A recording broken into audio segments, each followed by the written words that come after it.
Hello friends, इस video में JEE random test number 5 के सॉल्यूशन को डिस्कस करेंगे।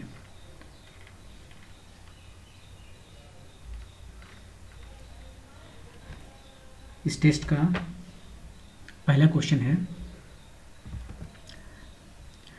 N AC source V is equal to V naught sin omega t is connected to an LCR circuit. LCR circuit है। LCR circuit में तीन चीज़ें होती है, एक इंडक्टेंस है, एक कैपेसिटेंस है और एक रेजिस्टेंस है, जिसका वैल्यू दिया हुआ है LC और R रेस्पेक्टिवली।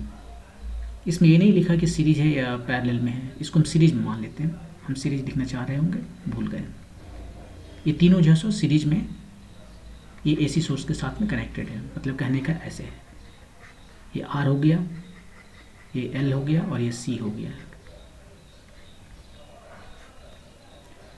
और ये हमारा एसी सोर्स है। ये बैटरी नहीं है, एसी सोर्स है। एसी सोर्स है जो कि V इज इक्वल टू दिया हुआ है कितना, V0 साइन ओमेगा टी। इसका एंगुलर फ्रीक्वेंसी हुआ, ये इसका पीक वैल्यू है, जो वोल्टेज है एसी वोल्टेज का पीक वैल्यू है। ये हमारा इंडक्टेंस L है, ये कैपेसिटेंस C है और ये रेजिस्टेंस R है। क्वेश्चन कर रहा है कि the maximum current in the circuit is, इसमें जो मैक्सिमम करंट है वो कितना होगा। अब करंट को हम डायरेक्शन से तो नहीं दिखा सकते यहाँ पर बैटरी में, क्योंकि यहाँ पर इसका ये साइनसॉइडल कर्व दिखाता है करंट इस तरह से। ये हमारा करंट है, ये हमारा टाइम है, कभी पॉजिटिव कभी निगेटिव, ये जीरो है, ऊपर कभी पॉजिटिव कभी निगेटिव दिखाता है, तो डायरेक्शन तो नहीं दिखा सकते। लेकिन करंट इसमें जो भी है आई, वो हमें बताना है उसका मैक्सिमम वैल्यू कितना होगा। मैक्सिमम वैल्यू कितना होगा, मैक्सिमम वैल्यू होगा इसमें जो वोल्टेज है, इसके अक्रॉस जो वोल्टेज है डिवाइडेड बाय ये सब के वजह से जो रेजिस्टेंस है। जैसे ये रेजिस्टेंस कितना है, R है, इसका भी रेजिस्टेंस के इक्विवेलेंट कोई वैल्यू है जिसको हम स्पेशल नाम से जानते हैं। इसको कहते हैं रिएक्टेंस, कहते हैं इंडक्टिव रिएक्टेंस, और यहाँ पर कहते हैं कैपेसिटिव रिएक्टेंस, और सबको मिला के कहते हैं इम्पीडेंस। इम्पीडेंस बैरियर, रेजिस्टेंस क्या है, वो भी तो बैरियर ही है ना, रोकता है, ज़्यादा करंट नहीं फ्लो करने देना चाहता है, वो रोकता है, बैरियर है, इम्पीडेंस है। तो यहाँ भी उस सबको मिला के इम्पीडेंस कहते हैं, उसको जेड से डिनोट करते हैं।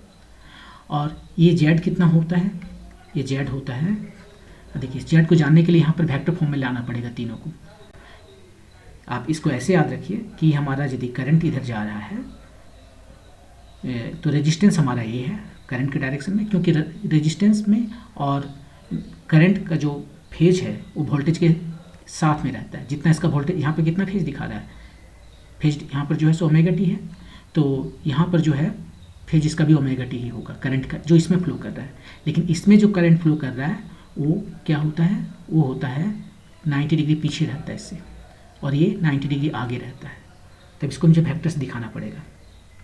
ये हमारा है XL, ये 90 डिग्री पीछे है, और ये हमारा है XC, ये वाले इसके इक्विवेलेंट जो है, इसका रेजिस्टेंस आप कह सकते हो मोटा मोटी, जो कहना टेक्निकली सही नहीं है। इसका नाम है रिएक्टिव कैपेसिटिव रिएक्टेंस, और इसका वैल्यू होता है 1/ωc।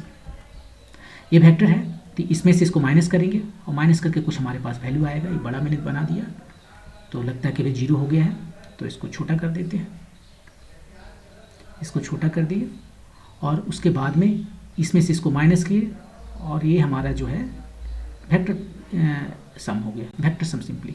ये यहाँ से यहाँ तक कितना हो गया, ये हो गया XC माइनस XL, ये वाला XL है, और ये R है, तो इसका वैल्यू जो है Z है, और ये फाई जो है इसका स्पेशल नाम है, इस फाई को कहते हैं पावर फैक्टर। इसको फाई का नाम है, कॉस फाई को पावर फैक्टर कहते हैं, कॉस फाई जो है इसको पावर फैक्टर कहते हैं।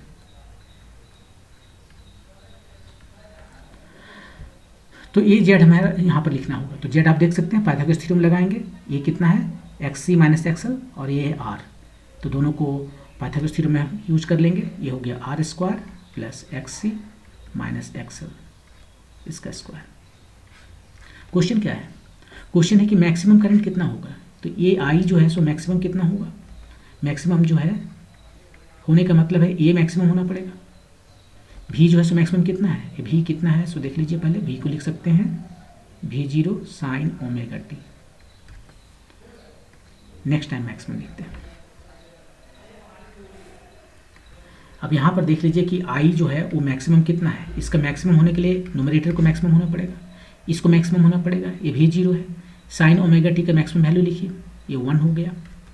इसको मिनिमम होना पड़ेगा, R square plus X C minus X L, इसको जो है सो मिनिमम होना पड़ेगा। और ये मिनिमम कितना होगा, ये मिनिमम कितना होगा, आर को तो कुछ कर नहीं सकते, चेंज कर नहीं सकते। एक्सी और एक्सएल जो है वो देखिए ओमेगा पर डिपेंड करता है, एक्सी डिपेंड करता है ओमेगा पर, एक्सएल डिपेंड करता है ओमेगा पर। तो कोई पर्टिकुलर ओमेगा के लिए ये ओमेगा जो है, या फिर आप एक्सी एसएल को चेंज कीजिए, चेंज करने के बाद में ये जो है सो 0 हो जाएगा, ये 0 हो जाएगा। तो हमारे पास केवल आर स्क्वायर आया,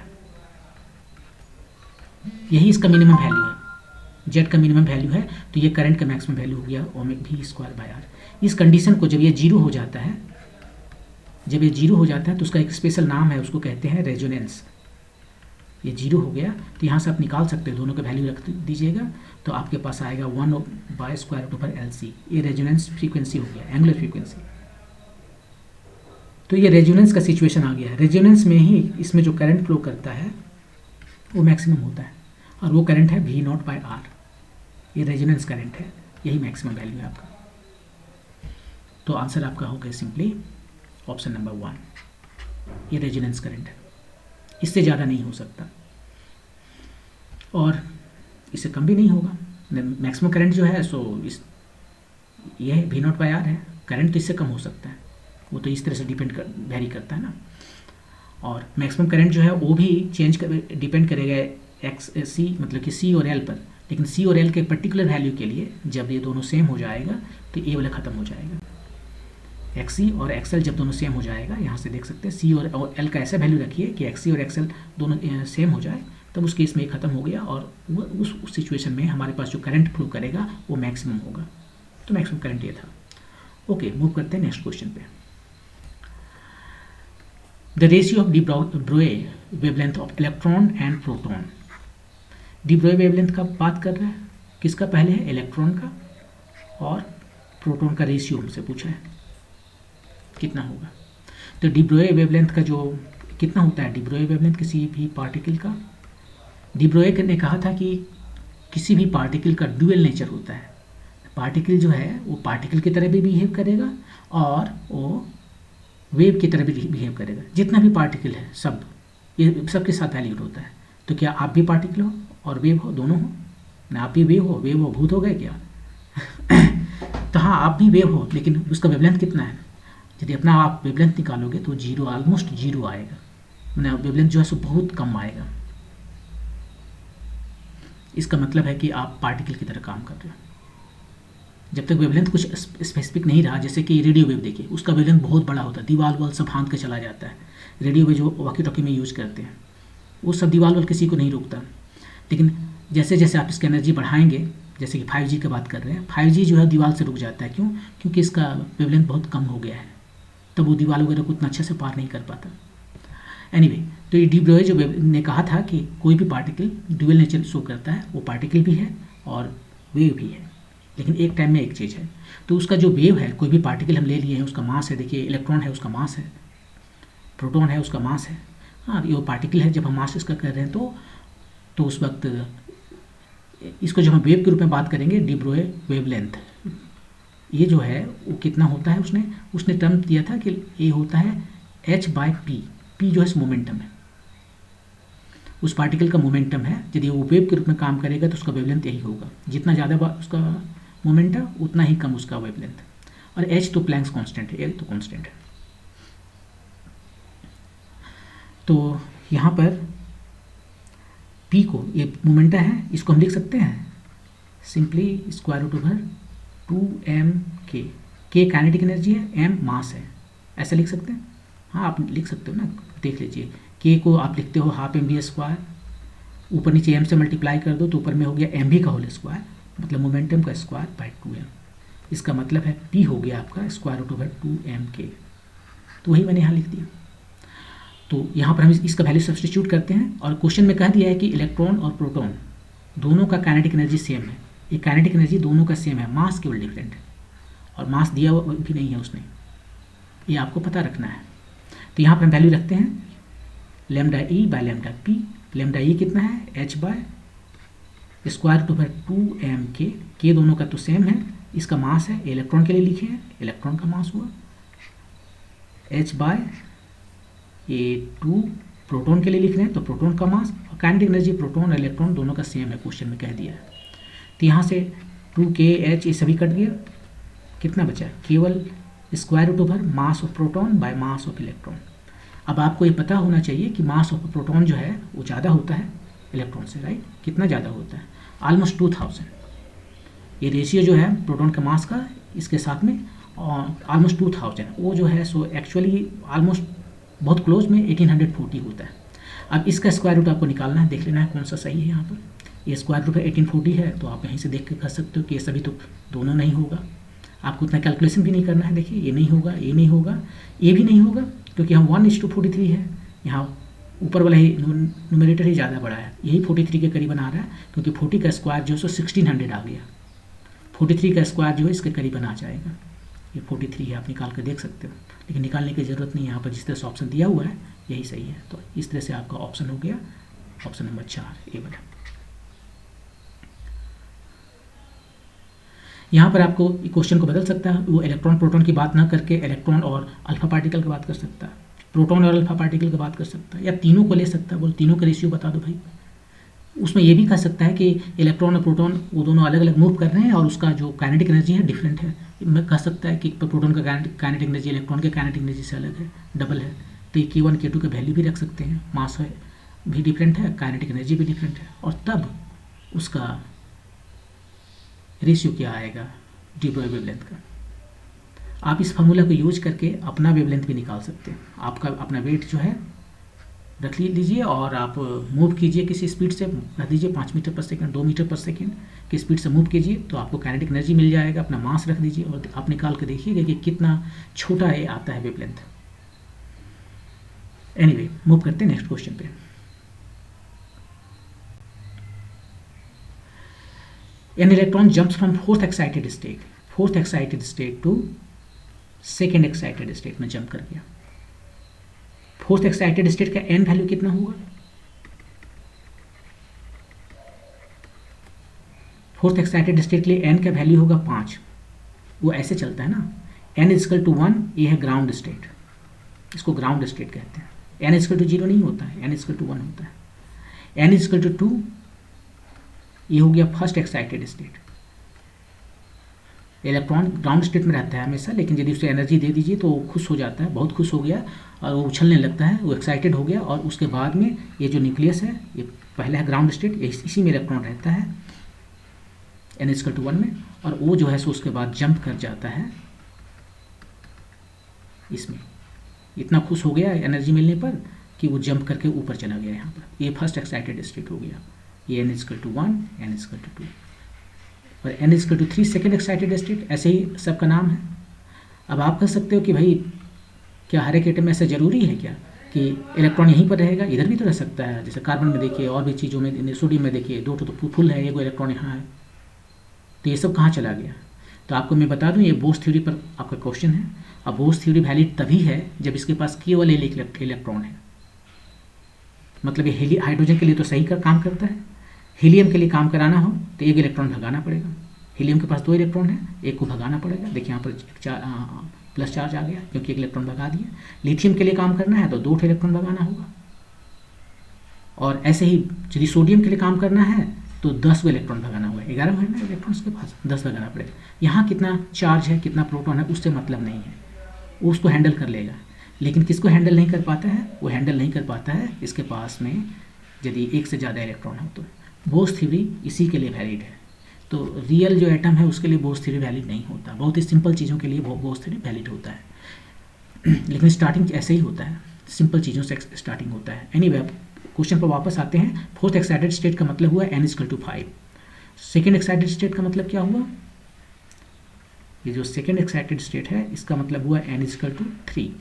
तो जंप कहाँ से कहाँ तक हुआ, n इक्वल टू 5 टू, ऐसे दिखाते हैं, n इक्वल टू 3 में जंप किया, और जो इससे फोटोन निकला उसका वेवलेंथ जो वेव निकला, फोटोन कहेंगे तो पार्टिकल बोल रहे हैं, यहाँ वेव कहना चाहिए, जो इलेक्ट्रोमैग्नेटिक वेव निकला उसका वेवलेंथ को मान लेते हैं λ1। इसने λ1 बोला है, ये देखिए λ1 पहला फर्स्ट प्रोसेस में λ1 निकला।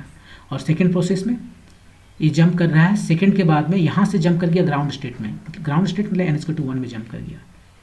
आपकी केस में n=3 टू n=1 में जंप कर गया, और जो यहाँ पर इसका ये वेवलेंथ निकला, इलेक्ट्रोमैग्नेटिक वेव है निकला, उसका वेवलेंथ है λ2। यही λ1/λ2 का वैल्यू आपको बताना है, λ1/λ2 कितना होगा। तो यहाँ पर जो जंप करता है इलेक्ट्रॉन एक ऑर्बिट से दूसरे, या तो यहाँ से यहाँ जंप करे या यहाँ से यहाँ तक जंप करे। यदि वो हायर एनर्जी स्टेट से लोअर एनर्जी स्टेट में जंप करता है तो इलेक्ट्रोमैग्नेटिक वेव बाहर निकलता है, लेकिन यदि हम बाहर से दे दें, सप्लाई कर दें इसको, तो ये जंप करके हायर एनर्जी स्टेट में चला जाता है। तो ये जो वेवलेंथ है लाइट का है, वो लाइट नहीं भी हो सकता। लाइट किसको कहते हैं? लाइट का एक wavelength range, right, frequency range है, 3000 से 8000 तक कह सकते हैं। वो लाइट जो विजिबल लाइट कह रहे हैं, लेकिन लाइट केवल विजिबल लाइट नहीं है, लाइट में एक्सरे भी हम कहते हैं, लेकिन उसको एक्सरे स्पेशल नाम से जानते हैं। कहने का ये मतलब है जब लाइट कहते हैं तो हम उसको इंटरचेंज कर देते हैं इलेक्ट्रोमैग्नेटिक वेव से, लेकिन ये यूजुअली जब लाइट की हम बात करते हैं तो हम केवल विजिबल रेंज की बात करते हैं, जो हमें दिखाई पड़ता है। तो यहाँ पर ये जो फ्रीक्वेंसी है, जो वेवलेंथ है, उसका निकालने का फार्मूला है 1/λ, आपने ये पढ़ा होगा। ये रिडबर्ग कांस्टेंट हुआ 1/n² - 1/m²। m ज़्यादा है, n छोटा है, तो m से n में यदि जंप कर गया तो इतना का वेवलेंथ का इलेक्ट्रोमैग्नेटिक वेव निकलेगा, और यदि आपने इतना का सप्लाई कर दिया है तब वो n से m में जंप कर जाएगा, n से m में जंप कर जाएगा। ये स्मॉल है, ये लार्ज है। तो इसी फार्मूला को यूज कर सकते हैं। आप चाहो तो डायरेक्ट एनर्जी से भी निकालते हैं कि आपको एनर्जी पता है ना कि एनर्जी किसी भी स्टेट में होता है -13.6 electron volt divided by n², और z² भी लगा सकते हो। यहाँ पर भी z² लगा सकते हैं, z² यहाँ पर है। लेकिन यहाँ एक ही एटम की बात कर रहे हैं, किसकी बात कर रहे हैं? कुछ लिखे या नहीं लिखे? कुछ भी नहीं लिखे। तो जो भी बातें हो रहा है किसी एक हाइड्रोजन लाइक एटम की बात हो रहा है। ये हमें लिखना चाहिए था कि हाइड्रोजन एटम है या कुछ और है। हाइड्रोजन लाइक एटम है, ये सारे जो दिखा रहे हैं यहाँ पर हाइड्रोजन लाइक एटम है। ये है हाइड्रोजन लाइक एटम, इसकी बात हो रहा है। तो जेड फिक्स है, तो उससे रेशियो निकालना है, तो सब अपने आप कैंसिल, फैक्टर आउट हो जाएगा। तो यहाँ पर हम लिखते हैं λ1 कितना आ रहा है? r, z है, ठीक है, z²। कहाँ से कहाँ जंप कर रहा है? छोटा वाला 3² - 1/5²। कितना आ गया? ये आ गया 25, ये आ गया 9, सो 16 rz², ये 9 × 25, ये λ1/λ का 1 का वैल्यू है, ठीक है। 1/λ2 का वैल्यू निकालते हैं। सेम फार्मूला, r तो कांस्टेंट है, रिडबर्ग कांस्टेंट, z सेम है क्योंकि एक ही एटम की बात हो रहा है। पहले वो n=5 to 3 में आया और 3 के बाद में 1 में जंप कर रहा है। छोटा से बड़ा 1/1² - 1/3², ये कितना हुआ? 9 - 1 8/9 rz²। किसका रेशियो निकालना है? λ1/λ2। इसको इक्वेशन 1 कहते हैं, इसको इक्वेशन 2 कहते हैं। λ2 नीचे है तो 2 में से 1 को डिवाइड कर देंगे, अपने आप निकल जाएगा। इक्वेशन 2 है, उसको हमने इक्वेशन 1 से डिवाइड कर दिया। पहले इक्वेशन 2 लिखते हैं 1/λ2, उसके बाद इक्वेशन 1 लिखते हैं 1/λ1। LHS का काम हो गया, RHS का काम चलते हैं। पहले 2 इक्वेशन को लिखते हैं, तो ये है 8/9 rz², ये पहला इक्वेशन। इधर से लिखते हैं दूसरा 16 rz² / 9 × 25। rz² खत्म, 9 भी खत्म, 8 × 2 तो आ गया 25/2। यही आपका आंसर है, 25/2।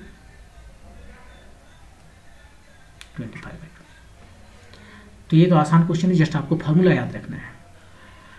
मैंने आपको बताया था कि आप बिना इस फार्मूला के भी बना सकते हैं। यदि आप मान लीजिए भूल गए फार्मूला, आपको भूलना तो नहीं है, लेकिन मान लीजिए भूल गए आप फार्मूला, तो आप इसको ऐसे बना सकते हैं कि एनर्जी जो है वो होता है -13.6 इलेक्ट्रॉन वोल्ट जेड स्क्वायर, नीचे में एन स्क्वायर, और यही एनर्जी जो है सो कितना होता है एच सी बाई लैम्डा। यहाँ से भी आपको लैम्डा निकल आया, लैम्डा कितना है, लैम्डा हो गया आपका कितना हो गया lambda, -13.6 Z square by N square times H C. ये यहाँ से भी निकाल सकते हो। पहला केस के लिए जंप कहाँ से कहाँ हो रहा है, n = 5 टू n = 3 में जंप हो रहा है। तो यहाँ पर सारे का एनर्जी निकाल लेते हैं। ये रुकिए, ये कैसे हो गया, इसको तो नहीं लिख सकते ऐसे ना, इतना एनर्जी निकलेगा तब, इसको ऐसे नहीं लिख सकते डायरेक्ट, हाँ ये गलत है, इसको ऐसे कैसे लिखेंगे।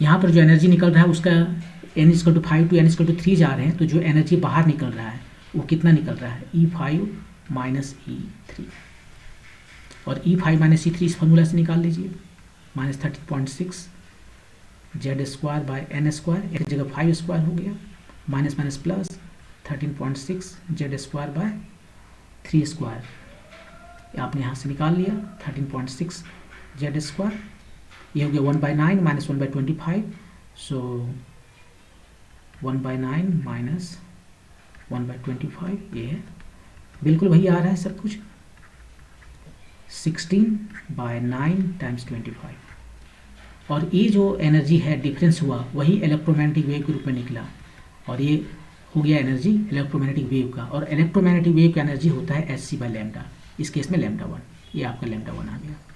इसी तरीके से आप लैम्डा 2 भी निकाल सकते हो।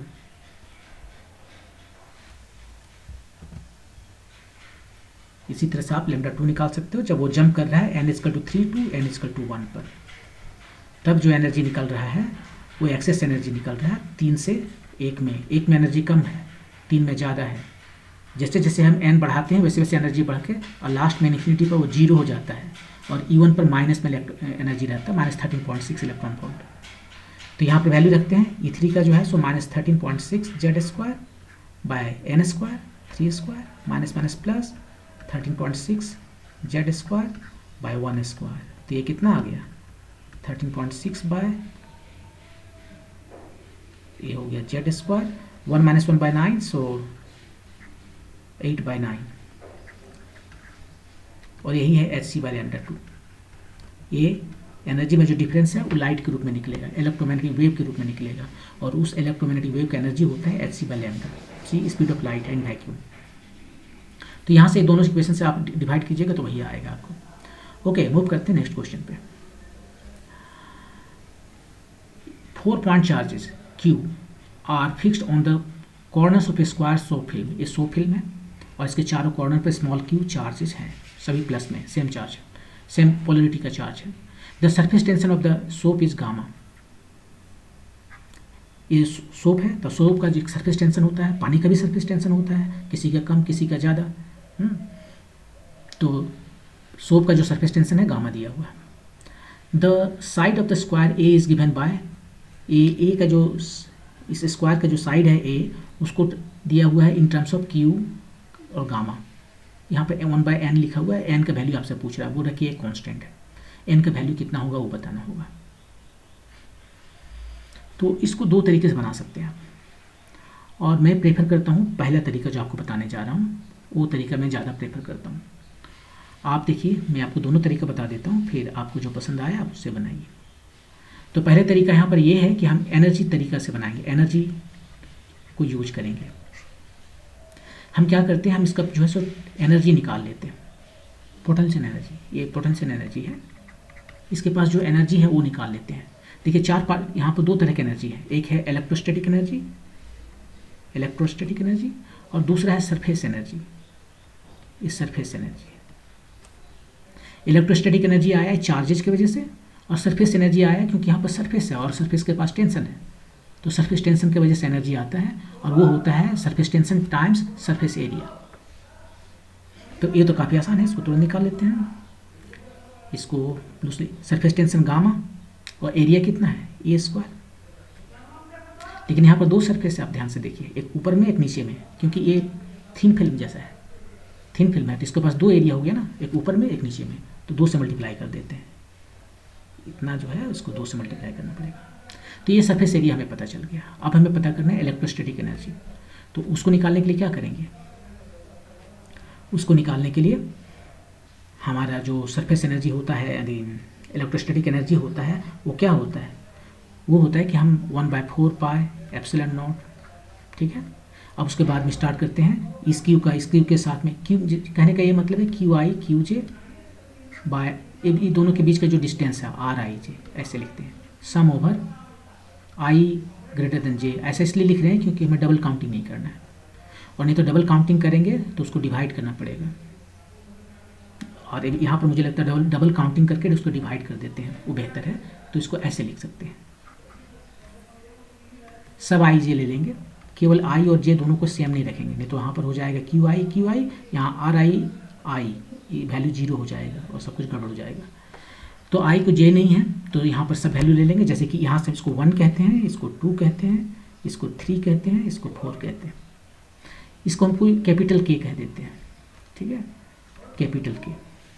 तो Q1 Q2 Q1 Q3 Q1 Q4 ऐसे, फिर दूसरा बार चलेंगे यहाँ से Q2 Q3 Q2 Q1 Q2 Q3 Q2 Q4, ये वाला।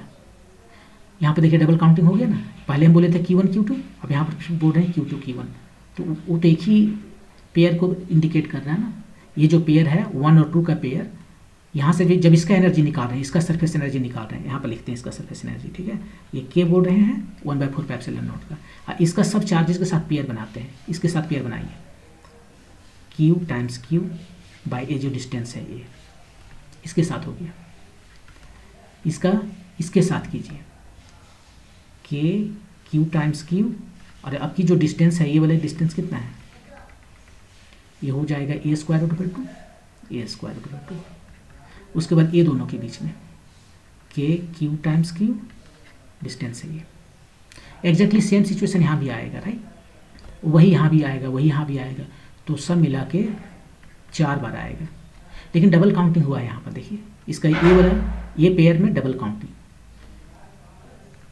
जब इसको पहले लिए थे, सेकेंड टाइम यदि इसका एनर्जी निकालेंगे तो ऐसे ही लिखेंगे ना, तो ये वाला डबल काउंटिंग हो गया।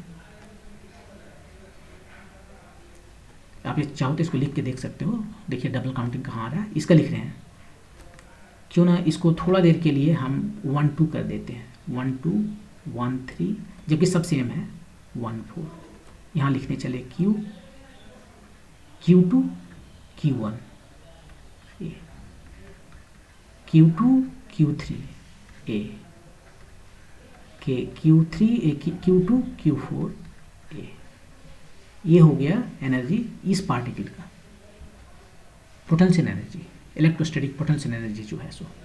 तो देखिए यहाँ पर Q2 Q1 है ये वाला, और यहाँ पर Q1 Q2 है, Q1 Q2 और Q2 Q1 क्या फर्क पड़ता है, ये दोनों तो स्केलर है, चार्ज स्केलर है, तो ये डबल काउंटिंग हो गया, वही डबल काउंटिंग यहाँ भी आएगा, इसके लिए डबल काउंटिंग आएगा ये वाला, ये पेयर अभी इसके लिए लिखे है ना, ये Q2 Q3, यहाँ पर भी लिखेंगे Q3 Q2, तो यहाँ भी डबल काउंटिंग होगा, तो हर जगह डबल काउंटिंग हुआ। तो उस डबल काउंटिंग को हटाने के लिए हम क्या करते हैं, हम करते हैं 2 से डिवाइड कर देंगे, डबल काउंटिंग हुआ तो 2 से डिवाइड कर देंगे तो बराबर काउंटिंग हो गया। ये हो गया टोटल एनर्जी इसका सबका टोटल, केवल एक के नहीं, 1 2 3 4 सबको 4 से मल्टीप्लाई किए और 2 डबल काउंटिंग को हटा दिए, वही यहाँ पर लिख देते हैं। तो के देखिए क्यू स्क्वायर बाई ए, ये तो हर जगह है, और ये 2 हो गया ना, 2 को भी इधर लिख देते हैं। यहाँ पर क्या बचा, यहाँ पर बचा 1 बाय जस्ट 1, यहाँ पर बचा 1 बाय स्क्वायर रूट ओवर 2, और यहाँ बचा 1, बस इतना ही है। तो ये हो गया हमारा 2k क्यू स्क्वायर बाय ए, और ये हो गया 2 plus 1 by root 2, so 2 root 2 plus 1 by square root over 2, इतना आया, प्लस इधर 2 गामा ए स्क्वायर, सिंप्लीफाई और करना है तो आप कर लीजिए, root 2 K Q square by A 2 square root over 2 plus 1 plus 2 gamma A square. ये आपका एनर्जी है। सिस्टम इक्विलिब्रियम में कब रहता है? जब एनर्जी मिनिमम होता है और उस वक्त फोर्स जीरो होता है। तो इक्विलिब्रियम के लिए हमें क्या करना होगा? एनर्जी को मिनिमाइज करना होगा।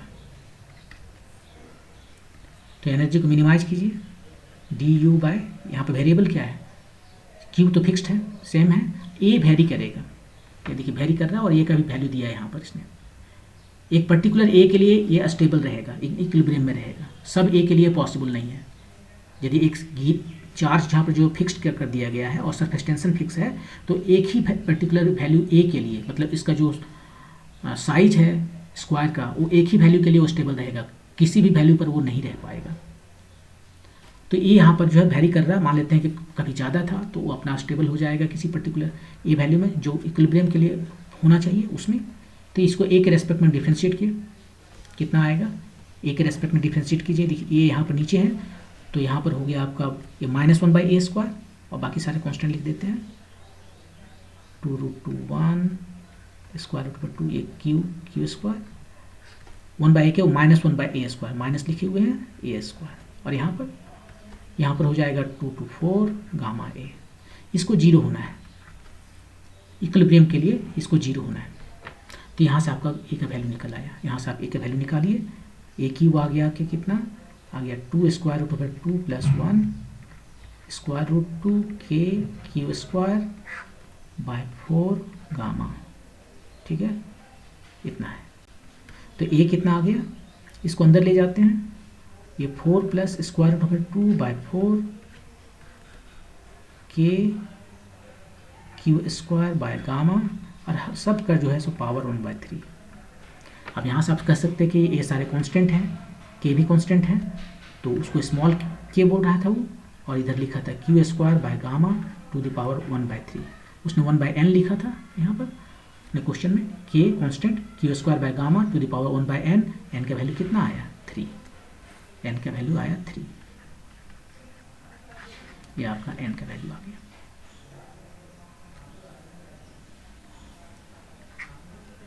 तो यहाँ पर आपको एनर्जी निकालना है सबसे पहले, और एनर्जी यहाँ पर दो वजहों से है, एक चार्ज की वजह से है इलेक्ट्रोस्टैटिक एनर्जी, और दूसरा सरफेस की वजह से है सरफेस एनर्जी।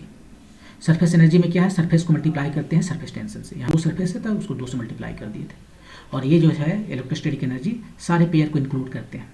तो एक एक करके यहाँ पर नहीं कैलकुलेट करना है, क्योंकि उसमें काफ़ी टाइम बर्बाद होगा। आप यहाँ पर देखिए चारों सिमेट्रिक है, राइट? तो इस एक के वजह से एक का जो इलेक्ट्रोस्टैटिक एनर्जी है वो निकालिए, उसको 4 से मल्टीप्लाई कीजिए, 4 पार्टिकल है, लेकिन यहाँ पर ओवर काउंटिंग हुआ ना, डबल काउंटिंग हुआ एक्चुअली, तो डबल काउंटिंग हुआ, इसलिए 2 से जो है उसको डिवाइड कर दीजिए ताकि डबल काउंटिंग खत्म हो जाए। यह डबल काउंटिंग को न्यूट्रलाइज करने के लिए। तो इस तरह से आपको टोटल मिल जाएगा इलेक्ट्रोस्टैटिक टोटल एनर्जी। उस एनर्जी को इन इक्विलिब्रियम में क्या होता है? एनर्जी मिनिमम होता है, एनर्जी को मिनिमाइज कीजिए, और मिनिमम एनर्जी होने के लिए dy/dA को जीरो होना पड़ेगा, और यहाँ से आपको ए का वैल्यू निकल आया। ये जो वैल्यू है, फोर्स कितना होता है? फोर्स होता है -du/dA। तो इसको मिनिमाइज किए हैं तो फोर्स जो है सो अपने आप मिनिमम हो गया, फोर्स मिनिमम हो जाएगा, उसको जीरो हो जाएगा एक्चुअली। ये जीरो किए है ना, तो फोर्स हो गया जीरो। तो इक्विलिब्रियम में फोर्स जीरो होता है और एनर्जी मिनिमम होता है। तो यहाँ से आपको ए का वैल्यू निकल आया। ओके, मूव करते हैं नेक्स्ट क्वेश्चन पर। नेक्स्ट क्वेश्चन है एग्जैक्टली सेम क्वेश्चन, पिछला में जो था वहाँ पर स्क्वायर था, यहाँ पर ट्रायंगल, इक्विलेटरल ट्रायंगल है। ये देखिए इक्विलेटरल ट्रायंगल, वही चार्ज रखा हुआ क्यू तीनों वर्टिसेस पर, सरफेस टेंशन वही गामा है। अब बता रहा है कि बताइए ट्रायंगल का जो साइड है ए वो क्या होगा, और एक कैपिटल के जो है वो ले लिया 1/4πε0। यहाँ पर पूरा वैल्यू हमने बता लिया, लेकिन रुक जाइए, इसको बताने से पहले मैंने आपको प्रॉमिस किया था इसको 2 मेथड से बताएंगे, एक मेथड से बताना भूल गए। ये मेरा फेवरेट मेथड है, इससे मैंने आपको बता दिया, लेकिन दूसरा मेथड आप इसको ऐसे भी बना सकते हैं। फोर्स मेथड इसमें क्या है कि देखिए, ये आपके पास जो है चार्ज है इधर, ठीक है, और उसके बाद में ये तो सरफेस है, हम इसको क्या करते हैं कि हम इसको कट कर लेते हैं, ऐसे कट कर लिए और उसको साइड में ले गए इधर। ये क्वाड्रेंट है और ये तो सोप है ना। ये देखिए अब यहाँ पर क्या है, सोप का एक टुकड़ा लिए इधर। यहाँ पर ये क्यों, कैसे इक्विलिब्रियम में था इसे, ये जो पार्ट है इसको अपनी ओर खींच रहा है और ये पार्ट जो है वो इसको अपनी ओर खींच रहा है। मतलब ये जो है इसको अपनी ओर खींच रहा है और ये जो है इसको अपनी ओर खींच रहा है। तो यहाँ पर देखिए हम राइट वाला ले रहे हैं, वो लेफ्ट में खिंचा रहा है। लेफ्ट में जो पानी है वो उसे अपनी ओर खींच रहा है, सरफेस टेंशन लगा रहा है। और सरफेस टेंशन कितना होता है, ये जो फोर्स है सरफेस टेंशन होता है फोर्स पर यूनिट लेंथ। तो इस पर फोर्स कितना लगा, सरफेस टेंशन टाइम लेंथ। ये लेंथ कितना है, ये है ना, ये वाला तो ए करके साइड दिया हुआ है। इतना फोर्स लग रहा है लेफ्ट में। राइट में कुछ फोर्स लग रहा है, ये देखिए चार्ज है, तो चार्ज की वजह से जो फोर्स है वो लग रहा है, रिपल्जन फोर्सेस। तो देखिए यहाँ पे एक फोर्स इधर लगा, एक फोर्स इधर लगा और एक फोर्स इधर लगा, तीन तो फोर्स यहाँ पर लग रहा है। वही तीनों फोर्स यहाँ पर भी लग रहा है, वही तीनों फोर्स यहाँ भी लग रहा है, वही तीनों फोर्स यहाँ भी लग रहा है। तो यहाँ पर वही तीनों फोर्स लगाते हैं 2 और एक तो एकदम इधर से जा रहा है, इसके बीचों बीच जा रहा है। ये 45 डिग्री होगा, ध्यान दीजिए, क्योंकि ये दोनों फोर्स सेम है। ये दोनों का रिजल्टेंट भी इधर ही होगा और ए भी उसको उधर ही करेगा। तो सब मिला के फोर्सेस इधर ही लग रहा है। लेकिन हमें रिजल्टेंट नहीं देखना है, हमें क्या देखना है कि ये 3 फोर्सेस केवल देखना है। एकदम 45 डिग्री पर लगेगा ये फोर्स, 45 डिग्री पर, ठीक है। यहाँ पर भी वैसे ही है, ये है 45 डिग्री। अब यहाँ पर देखिए F1, इसका अभी बोलते हैं F1 F2 F3 ऐसे, और इसको बोलते हैं F4 F5 F6। यहाँ पर आप देख लीजिए कि F1 और F4 दोनों सेम है। F1 equal to F2 equal to F4 equal to F5, ये सब सेम है ना। आप निकाल कर देख लीजिए, ये F1 जो है वो और ये F2 जो है वो सेम है, और F3 और F5 सेम है, F3 और F5 सेम है। तो क्या होगा यहाँ पर फोर्स में, देखिए फोर्स में ये होगा कि F1 और F4 एक दूसरे को खत्म कर दिया, राइट। एक उधर ऊपर लग रहा है, एक नीचे लग रहा है, खा गए। F5 और F2 वो दोनों का डबल हो गया। F3 का एक कंपोनेंट इधर आएगा, दूसरा कंपोनेंट इधर जाएगा। वैसे ही F6 का एक कंपोनेंट इधर आएगा, दूसरा कंपोनेंट इधर जाएगा। तो Y जो कंपोनेंट है इसका, उसको न्यूट्रलाइज करेगा इसका Y कंपोनेंट। तो Y फोर्स डायरेक्शन में कोई फोर्स नहीं लग रहा है। तो जो भी फोर्स लग रहा है, मान लेते हैं ये, इसको हम एक्स डायरेक्शन कहते हैं और इसको वाई डायरेक्शन कहते हैं। तो एक्स डायरेक्शन में जो फोर्स लग रहा है वो है एफ एक्स, कितना, एक तो F2, एक है F5 और एक है इधर F3 का cos 45 डिग्री, उसका कंपोनेंट एलोंग एक्स डिग्री, ये आया। अब ऐसे F6 का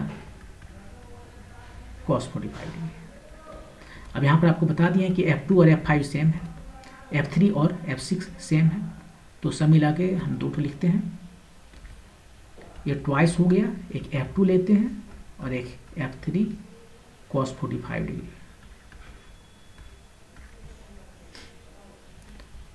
F2 कितना है, अब F2 यहाँ से देख सकते हैं कितना हो सकता है। ये F2 जो है या F1 जो है, ये हो गया K टाइम्स चार्ज का square, charge times charge, charge का प्रोडक्ट बाय डिस्टेंस, फोर्स निकाल रहे हैं, डिस्टेंस का स्क्वायर। यहाँ एनर्जी नहीं निकाल रहे हैं, फोर्स निकाल रहे हैं, तो इसलिए स्क्वायर करना होगा।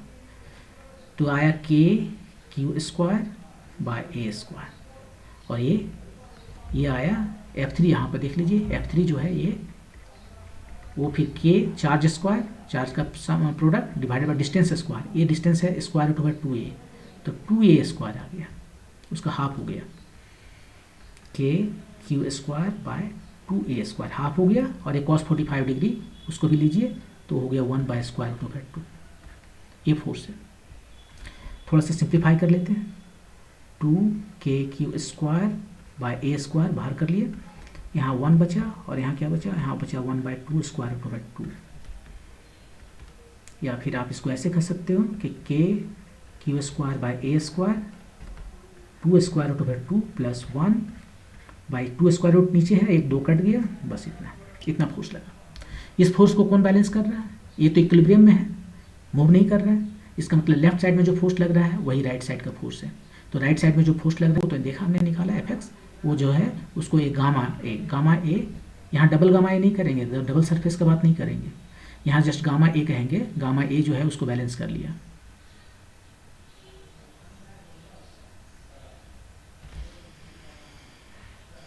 ये जो गामा ए है उसने इसको बैलेंस कर लिया। नहीं, यहाँ पर डबल सरफेस क्यों नहीं कहेंगे, डबल सरफेस है तो डबल सरफेस है। एक तो ऊपर वाला पार्टिकल की जो है वो इसको खींच रहा है, और एक नीचे वाला सरफेस, ऊपर वाला सरफेस खींच रहा है और एक नीचे वाला सरफेस खींच रहा है, तो इसे डबल तो कहना ही चाहिए, डबल कहेंगे। तो यहाँ से आपको ए का वैल्यू निकल जाएगा। ये देखिए नीचे में ये है मेरा क्यू, और ये दोनों एक जैसा लग रहा है,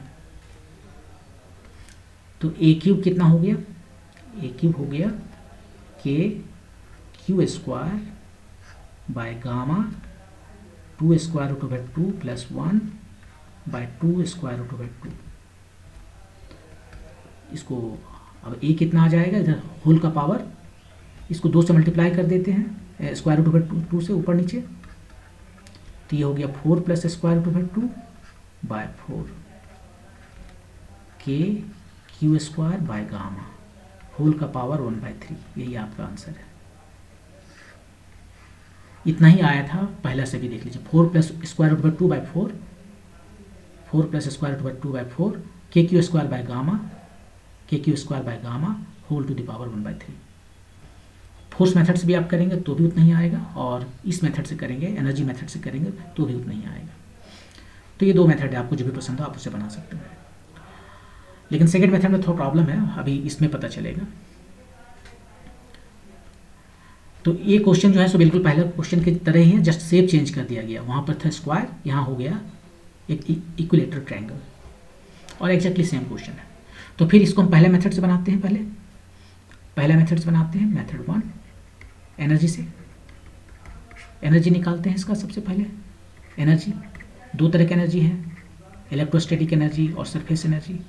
इलेक्ट्रोस्टैटिक एनर्जी कितना हुआ, इसको के बोल रहे हैं, 1/4πε0 को।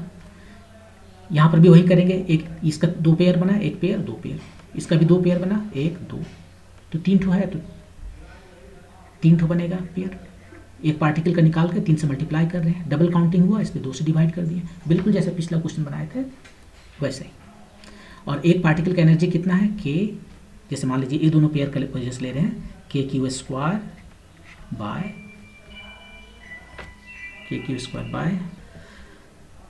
बाय ए। एक ये इसके वजह से हुआ, और फिर इसके वजह से उतना ही सेम, के क्यू स्क्वायर बाय ए। इतना एनर्जी हुआ एक पार्टिकल का, दूसरा का भी इतना ही, तीसरा का भी इतना ही, इसलिए 3 से मल्टीप्लाई किए, लेकिन डबल काउंटिंग हो गया ना। इसका जब हम एनर्जी निकाल रहे हैं तो इस पेयर को कंसीडर किए और इस पेयर को कंसीडर किए।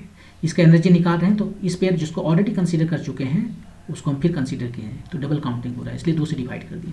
और सरफेस एनर्जी, 2 ठो सरफेस है, उसके लिए 2 से मल्टीप्लाई किए गामा, और सरफेस एनर्जी, सरफेस एरिया कितना है इसका, √3 ए स्क्वायर। ये सरफेस एरिया हुआ, एनर्जी हुआ, सरफेस एनर्जी एक सरफेस का, दूसरा सरफेस का इधर। तो सब मिला के इसको सिंप्लीफाई कीजिए, ये हो गया 3 टाइम्स के Q square by A plus √3/2 gamma A square. ये एनर्जी है।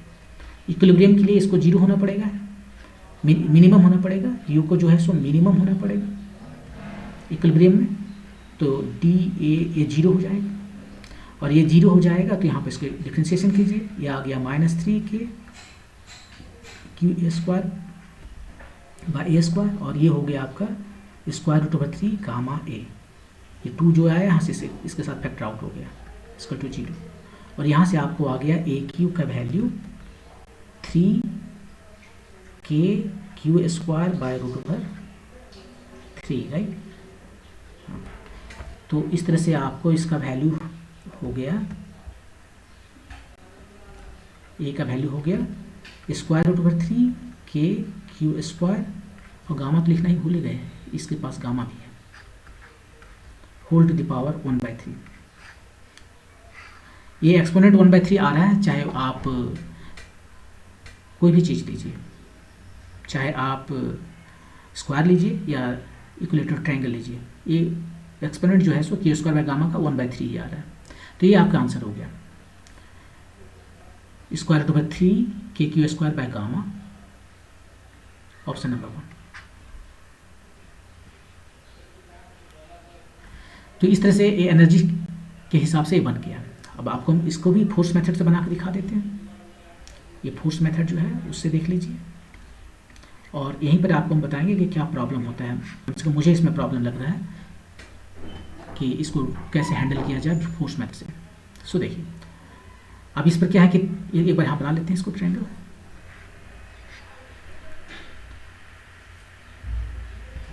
इस पर जो है सो पूरा फोर्स कैलकुलेट कीजिए। एक फोर्स तो इधर गया, एक फोर्स इधर गया, बस दो फोर्सेस लग गए और दोनों सेम है, और दोनों का बीच का एंगल कितना है 60 डिग्री।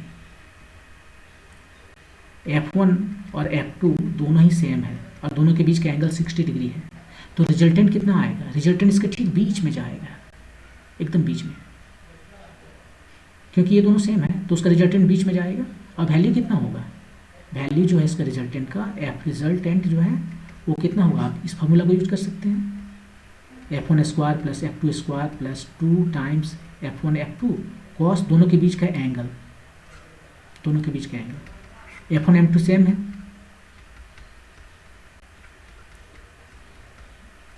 और दोनों के बीच का एंगल है 60 डिग्री। कॉस 60 डिग्री हाफ हुआ, ये 2 कट गया, ये आ गया आपका स्क्वायर रूट ओवर 3f।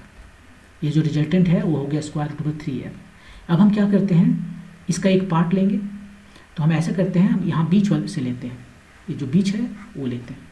तो यहाँ से हम ऊपर वाला पार्ट को ले लिए, ये हम ऊपर वाला पार्ट ले लिए, और ये हमारा नीचे वाला पार्ट बचा हुआ है, ये जस्ट सेपरेट कर दिए यहाँ पर। इस पर एक फोर्स जो है एकदम बीच में जो है इधर लग रहा है स्क्वायर रूट ओवर 3f। अभी निकालें, देखिए, और ये सरफेस से हमारा, ठीक है, तो यहाँ पर सरफेस टेंशन लगेगा, ऊपर सरफेस में भी लगेगा, नीचे सरफेस में भी लगेगा, दो टू सरफेस है, 2 गामा। ये लेंथ कितना है आपको ये बताइए, लेंथ कितना है?